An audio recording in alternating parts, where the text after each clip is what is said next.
తెలుగువారి number 1 choice Telugu matrimony.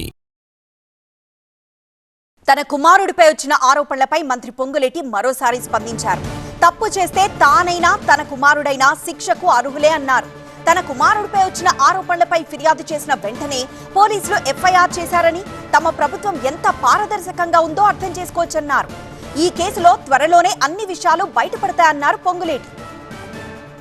ఇవాళ ప్రభుత్వం ఇంకా వాళ్ళు ప్రభుత్వంలో ఉన్నాము, మేము ప్రభుత్వంలో ఉన్నాం కాబట్టి మంత్రి కొడుకు మీద కేసు పెట్టించామని ఆ వాక్కులు అనేది తప్పు.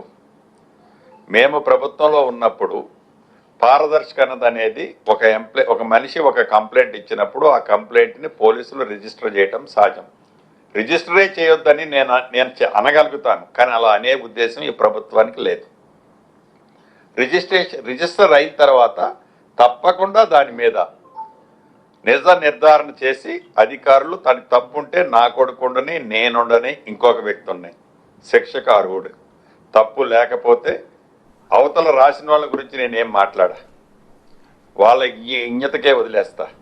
తెలుగువారి నంబర్ 1 చాయిస్ తెలుగు మ్యాట్రిమోనీ.